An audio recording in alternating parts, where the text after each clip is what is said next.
Hey everybody, welcome to the second edition actually of Steve's Conversation Stream, which I named it because I literally had no idea what else to call it. Um, and my guest this time is Eiynah, who is the host of the amazing Polite Conversations podcast, and she's also in the midst of a special mini series in Polite Conversations, specifically looking at her sort of evolving attitudes and opinions about Sam Harris and the new atheist movement. So, Eiynah, first of all, welcome. Thank you so much for being here with me. How are you? I'm good. Thank you so much for inviting me on and for that kind intro there. Well, sure. This is cool. We were talking before we went on the air. I mean, we it turns out we have been like on a live stream together before, but neither one of us can quite remember which one it was or what it was about. But so we this isn't technically the first time that we've actually chatted, but um yeah, I wanted and also, by the way, before we get into the conversation too deep, one of my ideas for this series is that each show is going to be a charity fundraiser, and you have chosen as your charity Sick Kids Foundation in Toronto, and the link to the website to Sick Kids Foundation is on the screen right now for everybody watching, and so if anybody is watching this and you have a few extra bucks, or you just want to go check out the organization and see if it's the kind of thing that you want to support, sickkidsfoundation.com is where you go to find out more and to donate. And that is Eiynah's chosen charity. And unfortunately, YouTube, it's not on the magical list of approved YouTube charities. So I Oh, it's can't. not. Oh, okay. That's okay. Oh, That's okay. So I can't put it in because usually what I would like to do is set it so that, if people give me a super chat, it just goes straight to the charity. right. Oh, okay. No, but that was okay because my guest last week, it was It's the same. very appropriate. I assure Yeah, everyone it's very official and everything. it But maybe is. because it's Canadian, I don't I know. yeah. There's a huge amount. I don't know if you all in Canada are aware of the huge amount of anti-Canada prejudice that is just pervasive in the United States. We don't want Yeah. we don't want your charities. We don't like your football. But yeah, so did you want to talk for a minute about Sick Kids Foundation and why you chose that particularly to support? Or Well, I stay pretty anonymous online, right. so uh, any explanations would probably, Would be compromising. right. No problem. I mean, even But if they wouldn't, I would just feel like they would be. So, yeah, no, of course, no problem. But yeah, but if anybody, you all can trust me. I wouldn't send you to a bogus charity, and neither would Ina. We're good. I mean, you can look it up, but it's not Yeah. like a, It's no, it's legit. yeah. You all, it's legit. But It's linked to one of the biggest children's hospitals in yeah, Canada. So, I I mean, mean, yeah. do you not want to help sick kids? What's your problem? Do you not like do you think sick kids do not deserve health care and some assistance, please? Um, but yeah, so enough fooling around. But anyway, please, yeah, if you're watching, please donate to sickkidsfoundation.com. And you've been doing your podcast for quite a few years now, because I know I've been aware of you for a while, and Hmm. we've sort of been Twitter buddies for a while. Yep. And just talk a little bit about why you felt like this was sort of the time to start talking about how you've kind of moved away from Sam Harris and kind of what he represents, like his sort of corner of the atheist movement, because that's something that I can definitely relate to you about. Well, I've been talking about it, I think, for at least 2 years Yeah. now, but I just hadn't gotten around to making something specifically dedicated to it.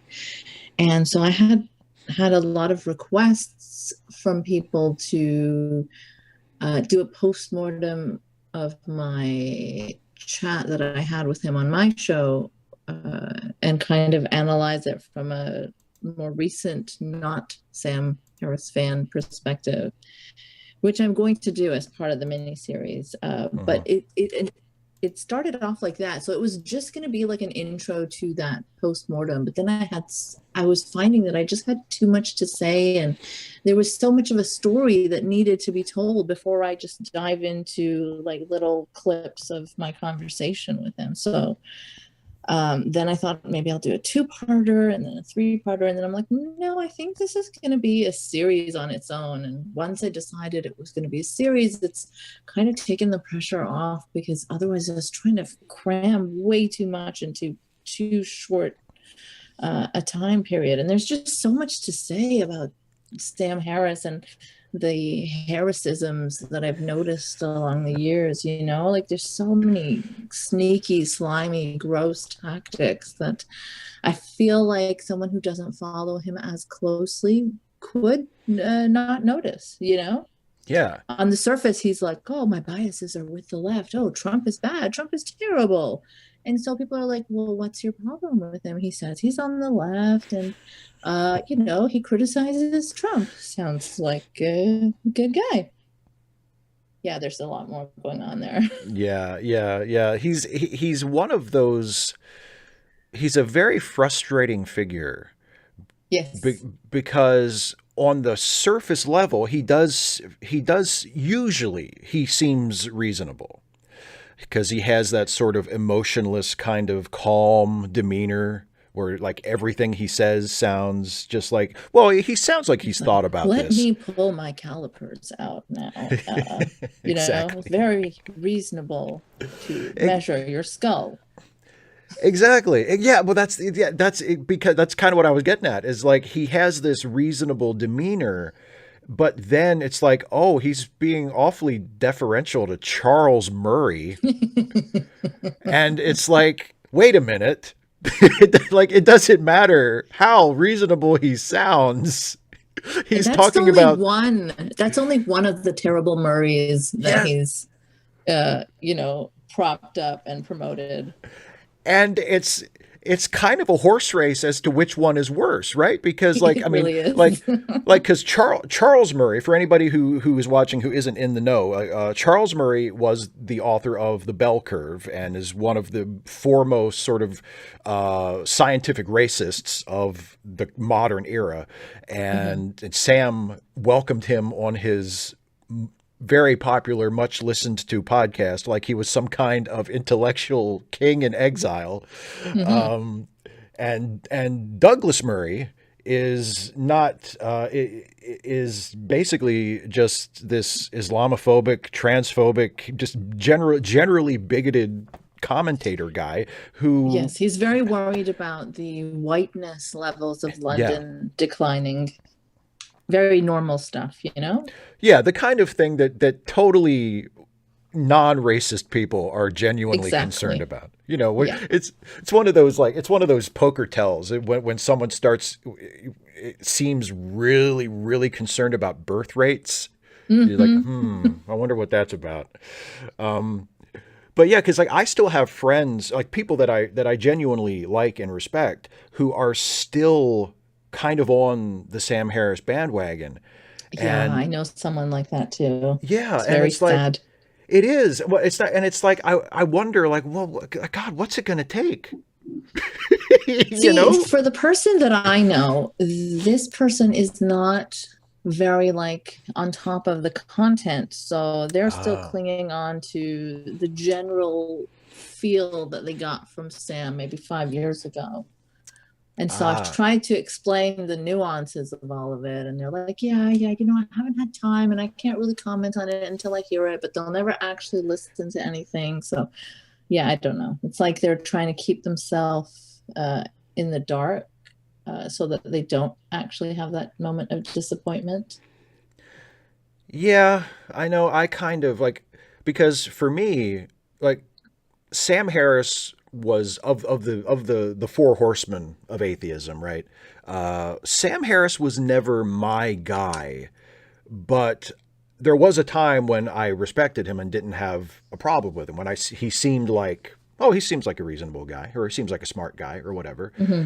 And so my sort of journey that parallels yours wasn't as tied to Sam Harris, because like I I mean, think he, mine yeah, wasn't like he wasn't like I didn't have a poster of him above my right, bed or no, anything like oh, that. thank, thank God for that. I know. But like as an ex-Muslim, I did feel like, oh, he really cares about ex-Muslims, and how wrong I was, but he uses ex-Muslims, I now feel. Yeah. Well, and I think a lot of them do. I think the new Yeah. atheist movement in general has been guilty of that. Yeah. And Yeah. Yeah. yeah, because if you are an ex-Muslim is who is anti-Muslim enough, whose attitudes toward your former faith are harsh enough and narrow enough, and that it serves the sort of larger new atheist Yeah. narrative that Islam is uniquely bad, that it's not just Hmm. bad, it's not just bad for the reasons other religions are bad, but there's Hmm. something uniquely bad about it, and that we should Hmm. be afraid of. Hmm. If you're willing to say that and you're an ex-Muslim, well, you're in the club. Oh, yeah. you know. It's such an easy grift. Oh God, it really is. Goddamn principles getting in my way. I remember when I was in college, and which for me wasn't as long ago as people might think. I'm 40, but I didn't go back to I didn't actually go to college till I was 25. But I remember being in college, and a friend of mine who is now also like a former admirer Mm. of Sam Harris, which makes this even more delicious. But he gave me a copy, or let me borrow his copy of Harris's his little book, Letter to a Christian Nation, Mm. and I read that like in one night. And it's a little book, so it's not that impressive that I read Hmm. it in one. But I read it like straight through in one night, and this was when I was just sort of starting to grapple with being an atheist. Hmm. And so I read this book, and it seemed like, oh, this is so great and so smart, and the arguments he's making are so sharp. And, Hmm. so that was what I thought of when I thought of Sam Harris. And I don't think I never read The End of Faith. I never read Hmm. his book on morality. Like he just wasn't, Hmm. I read Hitchens' books, I read Dawkins' books, but I didn't read Harris's books except for Letter for a Christian Nation. Hmm. But I thought like, well, he seems like a smart guy. He seems like Hmm. someone that you could listen to. And then it's just this gradual process of, gee, that thing he said sounds a little like discriminatory toward Muslims. And oh well, no, he explained it. He doesn't have a problem with Muslim people. He has a problem with this certain type of Muslim belief. Okay, that's fair enough. And then like he'll say something else a few years later, and it's like, wait a minute, it sounds like he's talking about all Muslims though, not just people of a particular Yeah. school or whatever. So is that kind of, and I know you cover a lot of this territory in Woking Up, so I don't want to ask you to repeat yourself too much, but is that kind of sort of the trajectory that you were on as well? It's just sort of the death of a thousand cuts, kind of. Exactly that. Maybe it's also maybe I wasn't like familiar with some of his older, I guess, stuff, and now that I look into him, and I guess with the perspective I have now, Hmm. I look at some of the older articles and stuff that he put out, and I read it, I'm like, oh my God.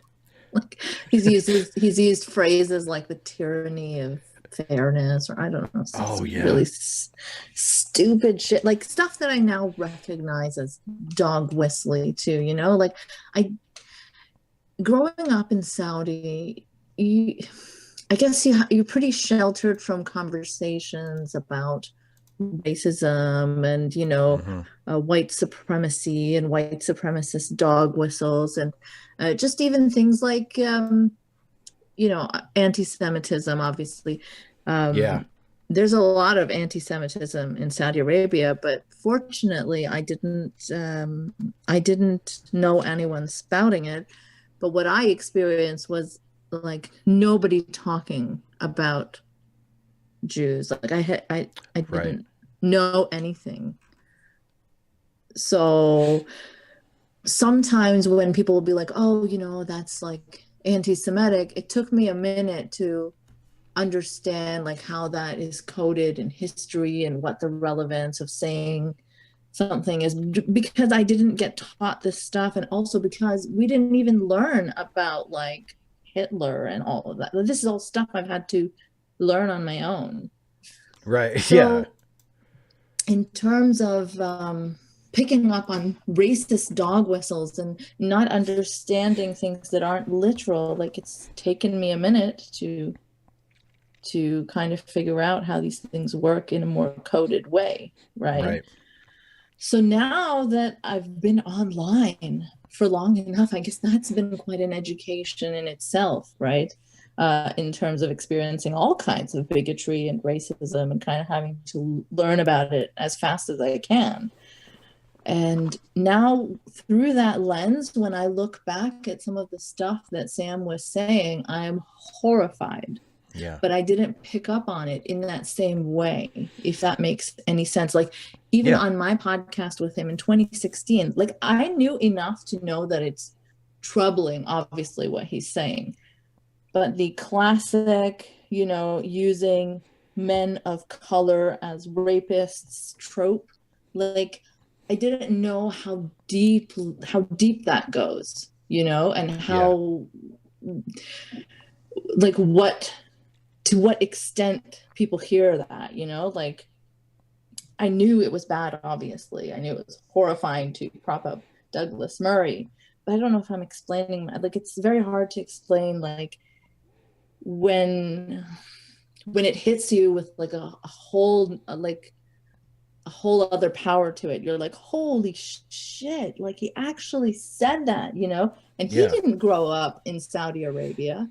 He wasn't sheltered from all of this. Like, he should really know not to talk about, like, I knew better than to be like, oh yeah, Muslim men are raping everyone, like, obviously.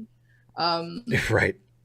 But even though, I've been very angry at Islam, at Muslims, at Muslim men, like, growing up a Muslim woman in a theocracy, you have a certain level of anger at Muslim men in general. Just like when there is no fear of like another oppressor, you can speak in a very different kind of way about Muslim men, just like how people talk about white men in this society, right? There's no other power balances to worry about.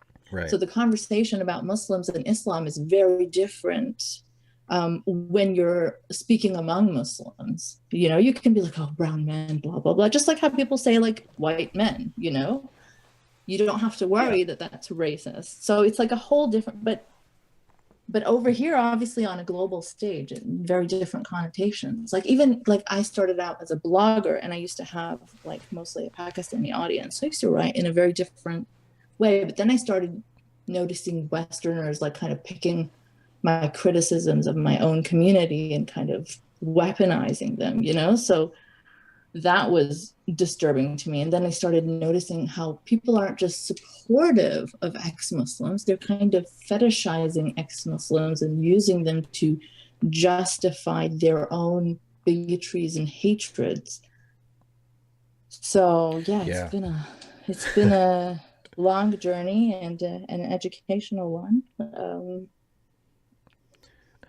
I know for me, a big sort of breakthrough that I had that kind of made me realize that the kind of rhetoric that Harris was putting forward, that was broadly represented by a lot of the atheist movement, unfortunately, was the difference between what he said he was doing and what he was actually doing. Exactly. And I think a lot of people don't see that distinction, which is why otherwise intelligent, sensitive, tolerant people can still listen to Sam Harris and think, well, I don't have that much of a problem with this, you know, because even when I was in my new atheist phase and I was reading Hitchens and Dawkins and kind of being a bit more deferential to them and allowing myself to be more influenced by them, I always thought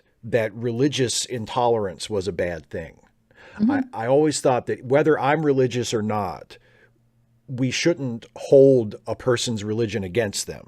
You know, Hmm. if a person's religion is being used by them as a justification for mistreating people or for pushing discrimination or any other kind of thing like that, like yes, that don't let them off the hook for that. You know, like Hmm. you can't just say like, well, that's just, you know, that's just the way that's the way they teach it in his church or whatever. That's Hmm. not an excuse. It does you know, Hmm.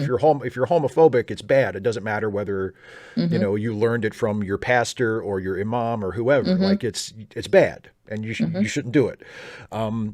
But that's different from saying that, well, if a person is of just a general religious faith, that makes them a bad Homophobic. person, or Yeah. yeah, or yeah, homophobic, yeah, exactly, or and this is a really common sort of belief in atheist circles, and it's looking back now, it's like shocking how frank we were about it, that it just makes you less intelligent. You know, Hmm. if you're a religious person, if you're a devout religious believer, well, you're just automatically less intelligent than an atheist, because how could Hmm. anybody believe that stuff? And have you seen some of the incredibly unintelligent Oh atheists that my were surrounded God. by them? My I mean, God. I've had to learn about how stupid atheists can be too. Like, I mean, that Oh, was a bias of mine too. And then thankfully these incredibly unintelligent atheists stepped up and showed me how I was wrong. yeah, You like can be incredibly unintelligent and an yeah, atheist. incredibly unintelligent and incredibly biased. Like I had someone, I was on a live stream with someone years and years ago where they said, a fellow atheist, and they said with a totally straight face, they said, well, really, you know, we atheists are the ones who are the best suited to discuss religion because we're unbiased. Hmm. And I thought, no, we're not. Like we think it's Yeah. bad. That's not unbiased. Like we think it's Yeah. bad. You know, and some of us go beyond that Oh, yeah. and use it to judge. We judge people on the basis of it, and we think less of them because of it, even if all we know about them is their faith. Like I might not even know if I know that someone, oh, that, you know, so and so is a Muslim. I don't know what their specific mosque teaches. I don't know what sect they belong to. I don't Hmm. know what they actually believe about Hmm. anything other than I can infer just very, very generic sort of Hmm.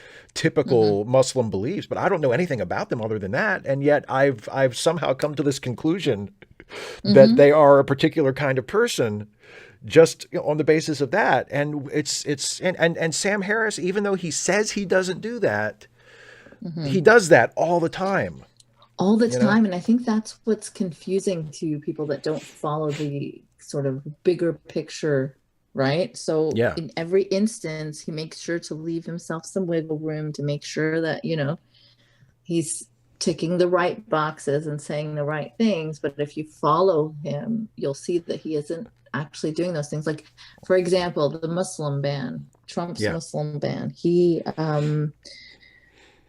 The day that I think people were protesting it, the only things that he shared on his Twitter was a Douglas Murray article criticizing the protesters, and two was an article by a known anti-Muslim type called "Smoking Out the Islamists."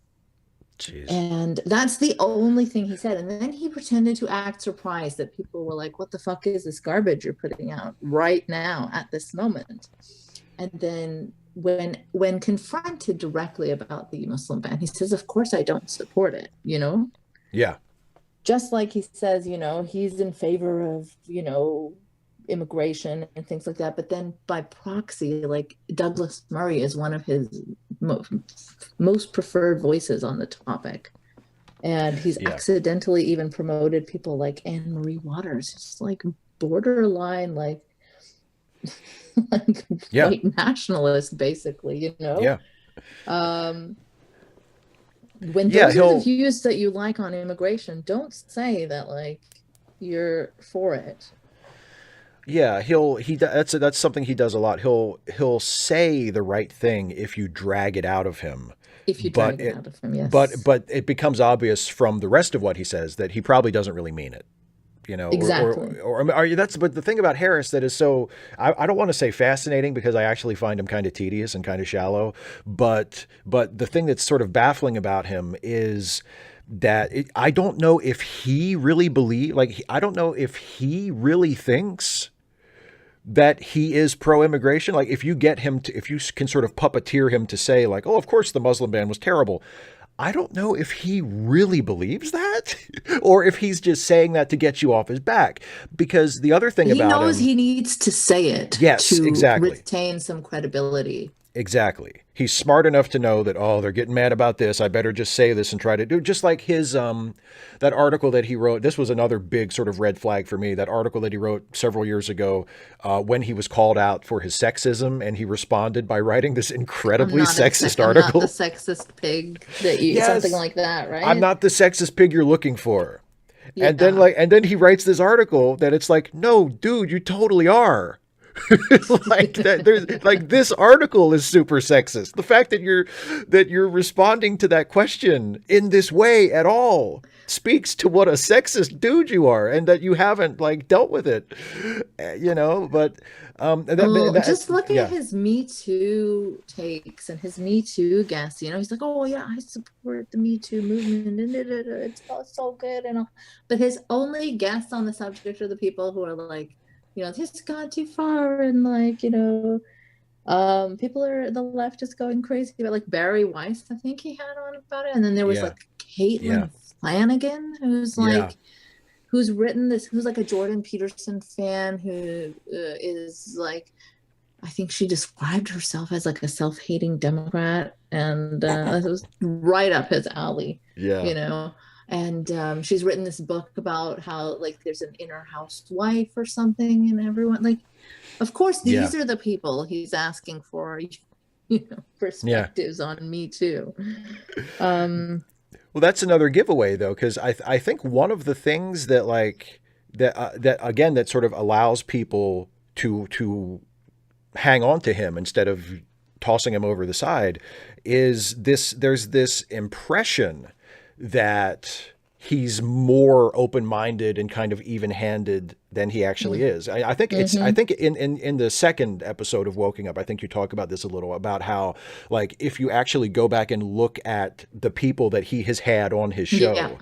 it's not very many progressives, not very many leftists, Yeah. not it's a lot of right-wing people that he In is fact, he having on. refuses to speak to, like, say, Sam Cedar. He'll refuse to speak to Ta-Nehisi Coates, whom he refers to as the pornographer of race. Yeah. But someone like Douglas White Genocide Murray is like impeccable to him, or. Yeah, that's that, and because there were a couple of things again, I think it was your most recent episode. There were a couple of incidents that you talked about with him that because I've kind of tuned him out for the last couple of years, except for when I listen to people like you who just talk about him, and that's kind of how I pick up more information because I'm not really paying attention to him anymore.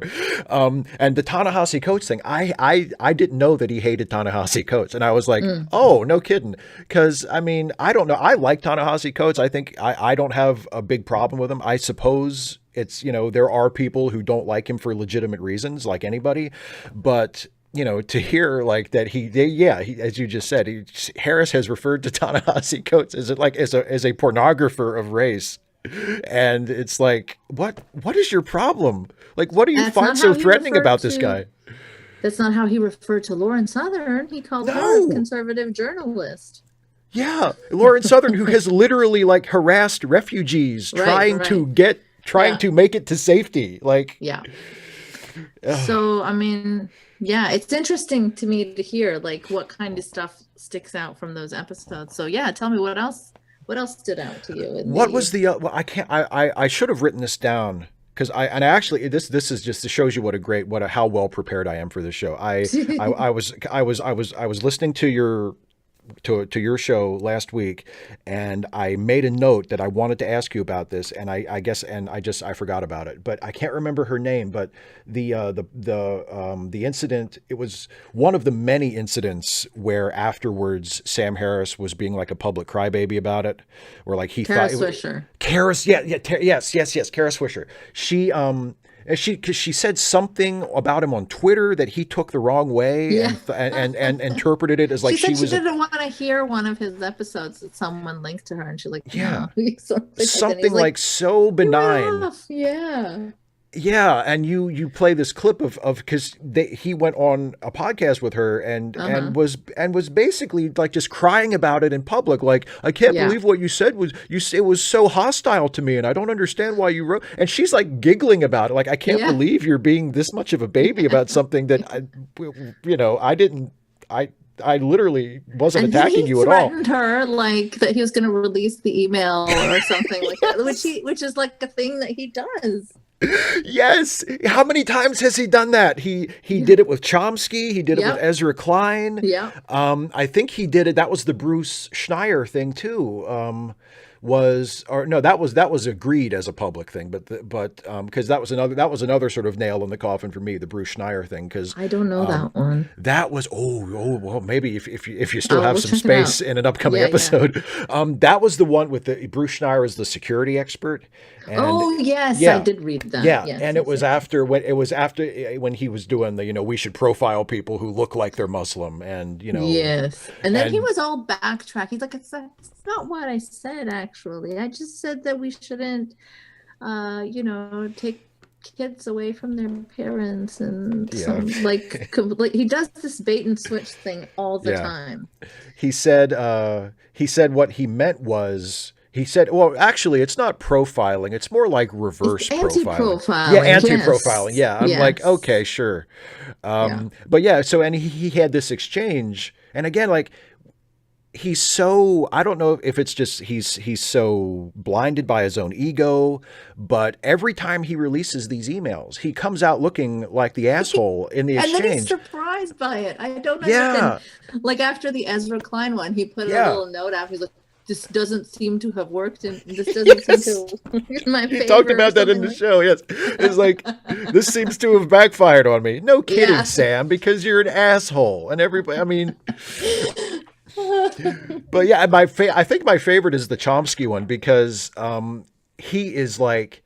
There are a couple of exchanges in that Chomsky email series that, again, that Sam published, like, himself, where he's like... He's begging Chomsky to let him publish the emails. But you know why he likes to do that, right? Because he knows what kind of fan base he has. And he knows that if he's kind of losing an argument, he thinks he's going to put it out there, and his like dogpiling fans will come to the rescue and kind of make him look better. And it works. Yeah. I mean, there's always people are silent. I can't tell you how many people like message me and like, thank you so much for covering this. Like, because I'm too afraid to say anything. Like, you want to talk about like political correctness and chilling free speech is like, this is cancel culture, like what they do to anyone. Like, people who talk about online Twitter mobs, these are online Twitter mobs who will pile on. Like, it's less now that it's been normalized somewhat, though we still have a way to go. Yeah. But I remember, like, I think 2 years ago, like, you just couldn't say anything, even the mildest thing. Like, I have always been so nervous putting any Sam Harris related content out, and I was for this too, but I'm just gonna do it. Like, there's not much else that, like, they've already excommunicated me from atheism and the ex-Muslim scene. I'm like an apostate. So and it's at this point, it's like, what else can they do to you? I mean, other than make you miserable on social media, which is not nothing. But I mean, right. Like that's I mean, for people who have never actually been targeted by like a really sustained like online harassment campaign, it can ruin your day. Like, it's not something to just sort of wave off. Like, it is something that should not be tolerated. when I had Sam on my show 4 Yeah. years ago, it was a friendly conversation. Yes, Yeah. sure, I did challenge him on a bunch of stuff, which his fans weren't used to hearing. But I tried to do it in like a gentle enough way that he would sort of be open and not just cut the conversation short. And he was comfortable enough that he stuck around for 3 hours. I think we had only scheduled 1 hour or something. But he himself stuck around. So Right. I imagine he was okay with it. And we ended on a pleasant note, and he was perfectly happy with me afterwards. He wasn't like angry or anything. But his fans were so mad. Like, not just my day was like, I was being attacked for Yeah. months after. Yeah. And you'd think that I would have had like a major fight with the prophet or something, but I didn't. And I still to this day sometimes get comments on those videos and emails in my inbox calling me like a dirty immigrant and all of that. So Which is the fan base that he has cultivated.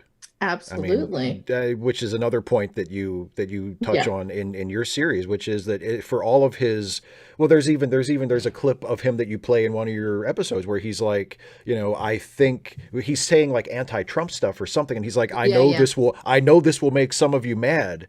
This will alienate so many of you or something. Yeah, it's just will alienate a lot. I'm like, well, dude, why do you have so many Trump lovers in your audience? Like, why are they there to be alienated in the first place? Did you ever think about that? Did you ever wonder why there are so many, Stefan Molyneux is a guy that, many of our mutual fans suggest to me, but I think that I shouldn't have him on my show because his, what was it? His flirtations or his connections to actual racists. Not that Stefan is an actual racist, but his connections to actual racists are too strong. That was a good point. That was a really good point that you brought up in that episode. Was like he distances himself from Molyneux because of Molyneux's associations, not because Molyneux himself is a racist. Right. It's like that doesn't bother Sam, but and also the fact that he's so happy to admit that they have so many mutual fans. It's like bizarre. Yeah, it's like I've never understood that. Like if I found out that I had a massive amount of crossover between like my audience and like Milo Yiannopoulos, like that I would be worried about that. I'd be like, what's going on? What have I done that's caused this to happen? Yeah. Like, why are they here? What have I done to appeal to these people? But I want to go back a little bit to the show that you did with Sam, because he stuck around for a while. You had a mostly cordial conversation, I would say. And then later on, and you play a clip of this in Woking Up, he's talking about it as though it was like this terrible mistake. And he talks about it how like, oh, he was trying to do you a favor and now you have like turned your back on him. And I think he went on Eric Weinstein's podcast and say that like, and he says that I've descended into mental illness. Which is always a nice thing to say.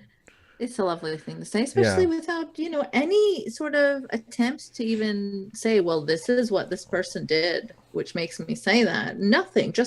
And the irony of it is that they're talking about my personal meanness or nastiness or whatever while they're saying this shit about me. Yeah. And he's like, I'm like some way not an insignificant account. It's like I'm this tiny little account. Yeah.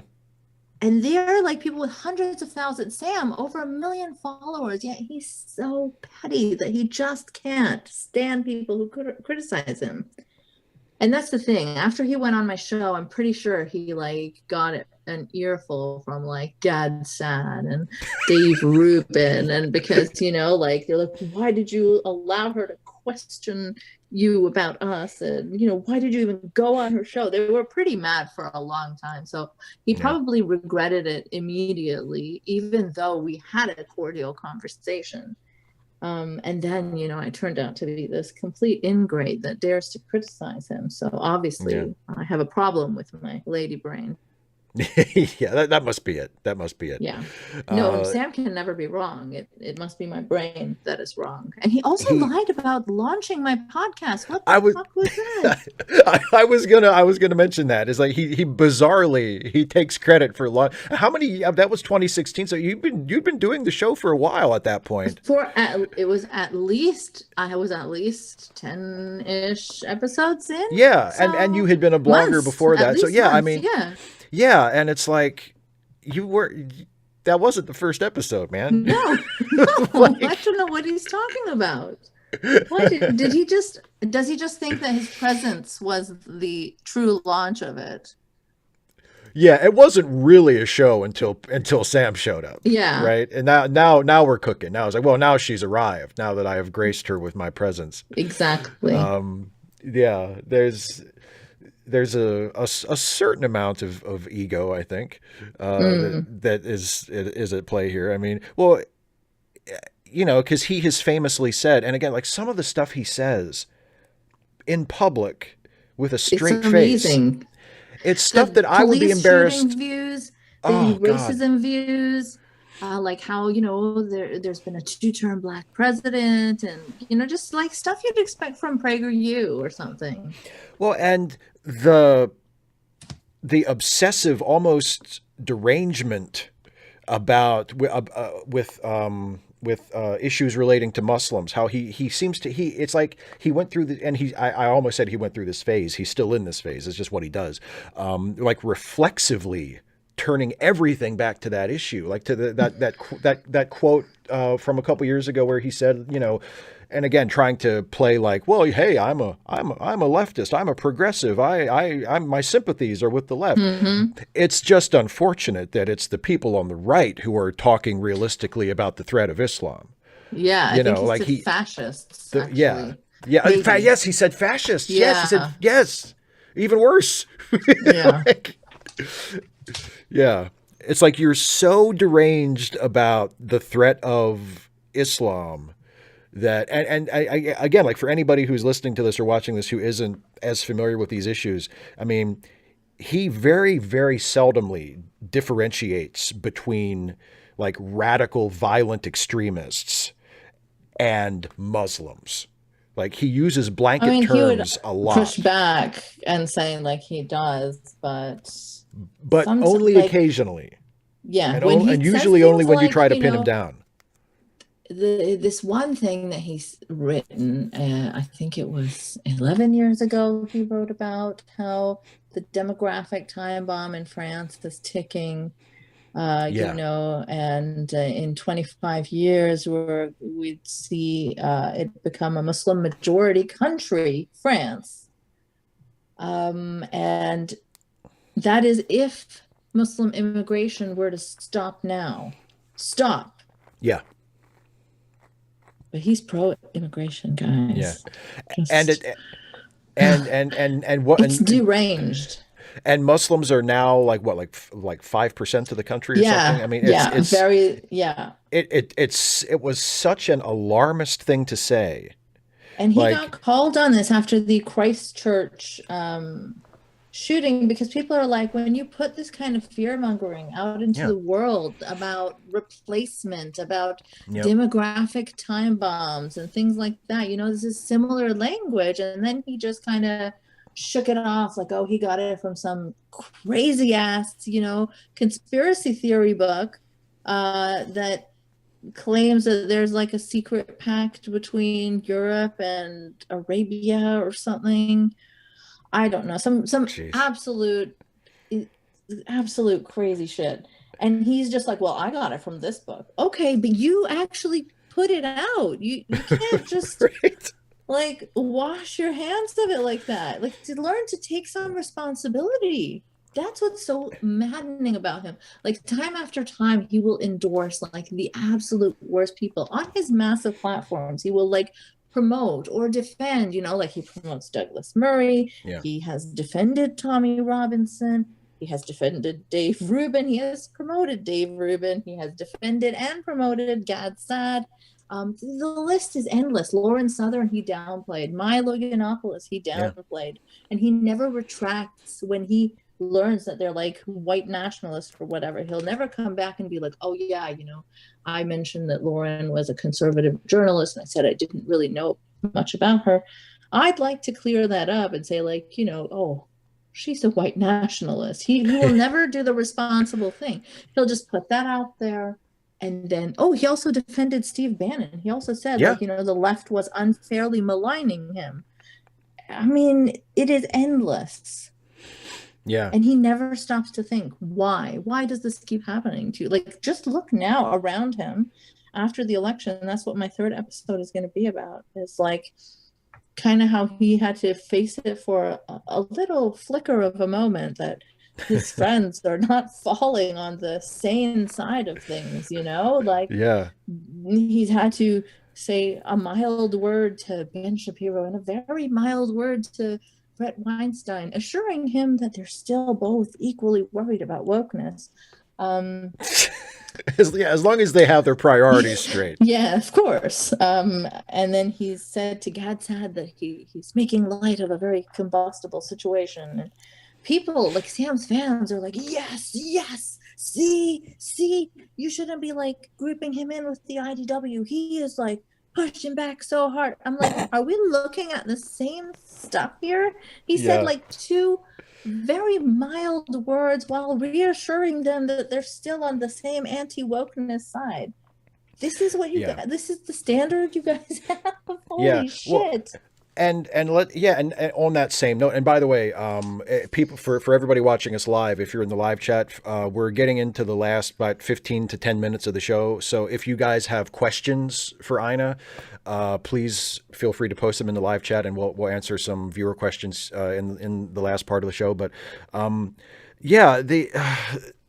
he said something about how he acknowledges he thinks that Trump is a racist, right? Or he admits that Trump may be personally a racist. Broadly speaking, it just annoys him how the evidence that people cite for Trump being racist isn't evidence of him being racist, which is like, it's not. It's the left is just going too far, accusing Trump of racism for, when he said like to the 4 women of color, go back to where you came from. That's not racist, guys. That's not racist? That's not racism 101 or anything. No. And let's also let's remember, as again, this is something you point out in Woking Up. Sam threatened to quit Patreon, not because there were white supremacists on it, but because they were going to kick some of them off. Yes. That was his problem. Yeah, that was his problem. Not that it was being used by racists to fund their work, but because Patreon finally said, well, I think we're going to get rid of some of them. And then Sam was like, whoa, no, you can't do that. Yeah. I don't know if you ever heard his like thoughts on white supremacy episode that he did. I think it was after Charlottesville. Not Charlottesville, sorry, Christchurch. I don't think I did. That was just horrendous. Like, I did an episode just covering my thoughts on white supremacy. And he basically downplayed it, said you couldn't trust the stats on it, and said it was like, not such a big problem. It's actually the fringe of the fringe. Yeah. And it's not like Islam, which you really have to worry about, which is a civilizational problem. And white supremacy, no big deal, guys. Yeah. Again, it's like that. He's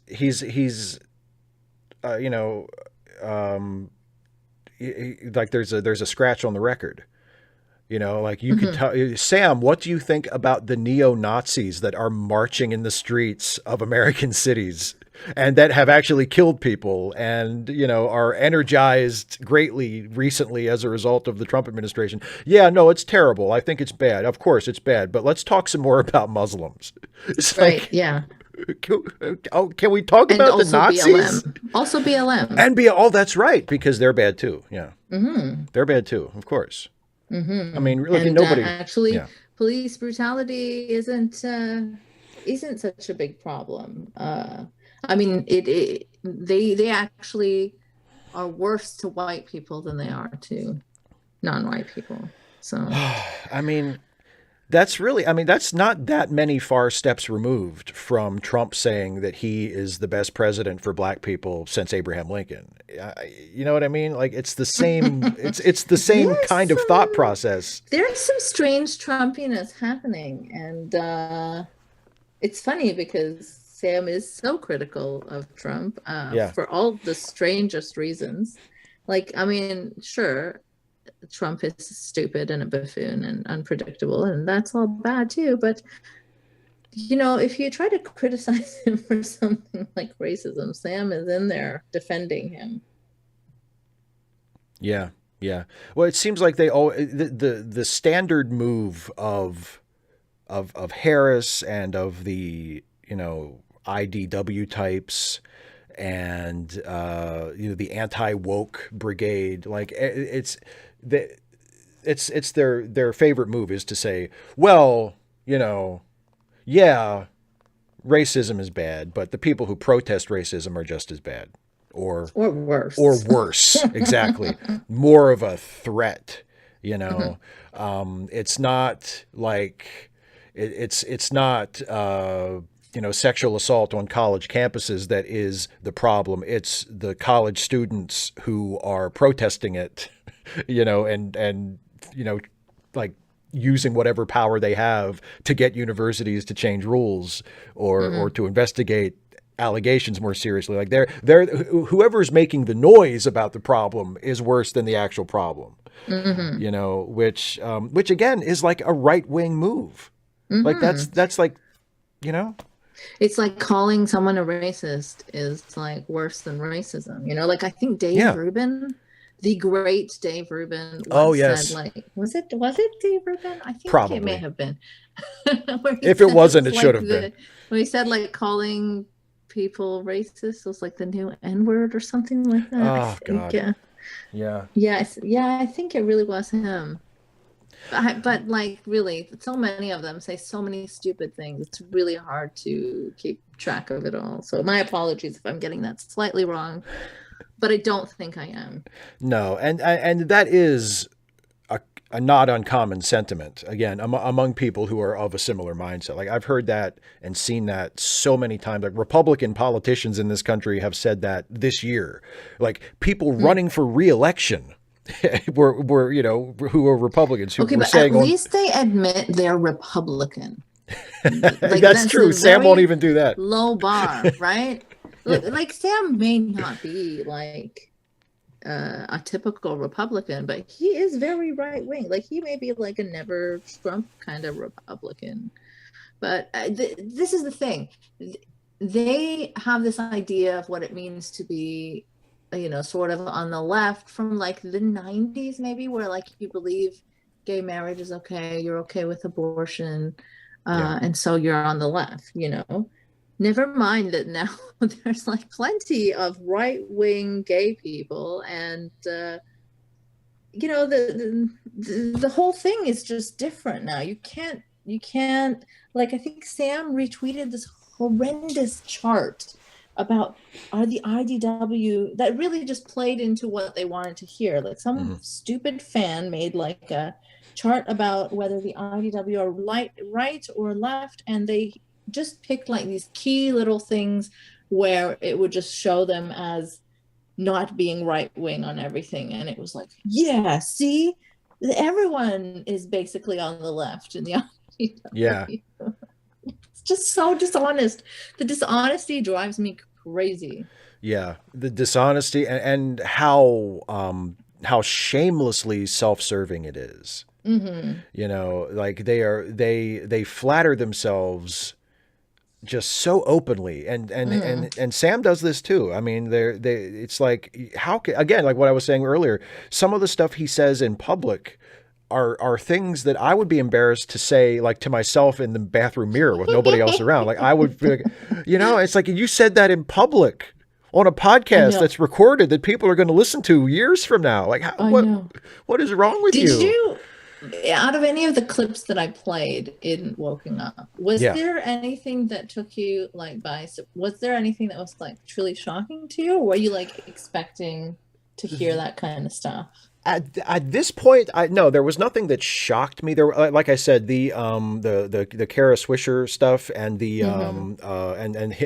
hearing his opinion of Ta-Nehisi Coates and knowing that like he had stated it so bluntly like that, that it didn't shock me necessarily, but it made me. I remember hearing that bit and shaking my head and going, Jesus Christ, like like you just because at this point, I've learned to expect it. I've learned to expect that it's the Sam Harris cycle, where every couple of months I'll see people tweeting about him because again I don't pay attention to him anymore, but he'll have said something awful, and then the excuses happen and the justifications and he'll probably, I mean, if we want to start a drinking game, he'll probably say. He'll probably say, we need to be able to have these conversations.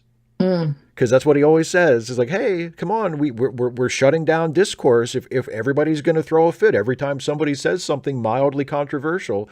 Like, I guess that Charles Murray was right. Like, that's mildly controversial, I guess, to Sam, to say that a 30-year-old discredited scientifically racist book is actually valid and we should be taking it seriously.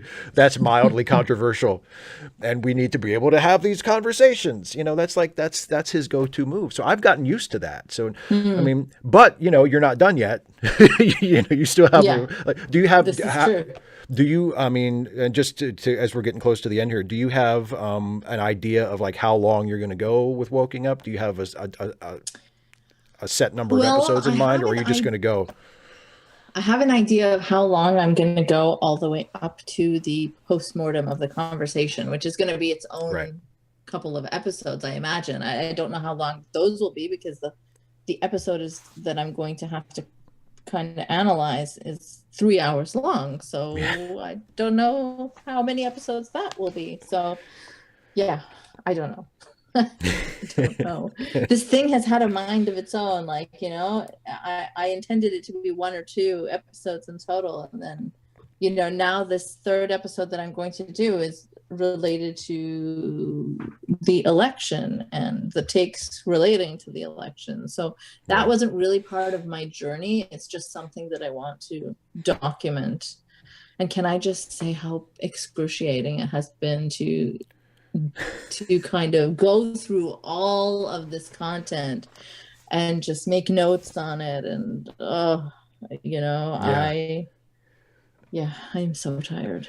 I remember messaging you about it on Twitter. I think it was when I talked to you about doing this for the first time, and you said something about like, oh, I'm working on this miniseries about Sam Harris, and my response was something like, I think it was, I said something like, why? Like, why would you want to do that? Why are you doing that to yourself? Because he's my hero. I mean, but it is like, I thank you for taking one for the team. Thank you for doing this so that nobody else has to do it, because I can only imagine how excruciating it must be, because like now that I have woken up regarding him, like he's one of those people that, and this is one of the reasons why I pay very little direct attention to him anymore. I just can't stand to listen to him. Like I hear him speak, I hear him talk for a couple of minutes in that bored Vulcan voice, and it's just like, I can't stand this guy, like I just can't stand to hear him talk. It's nauseating sometimes. It really is. Yeah. But so I just want to, as we close here, I just want to remind everybody the links are in the description of the video. If you haven't listened to Eiynah's podcast, just generally, if you've never listened to Polite Conversations, please, I highly recommend that you check that out. And specifically the Woking Up series that she's working on now about Sam Harris particularly is really, really good so far. And I'm sure the upcoming episodes are going to be just as good. So if you haven't checked it out, please check it out. And also don't forget, donate to Sick Kids Foundation. Yeah. So Eiynah, thank you. Do you have any last any closing thoughts before we wrap this up? No, I think we got a lot in there. Sam Harris, what an asshole, huh? Yeah, could be summed up that way. All right, Eiynah, thank you so much for being with me. And everybody, thank you for watching. We'll see you for another one of these next week. Take care, everybody.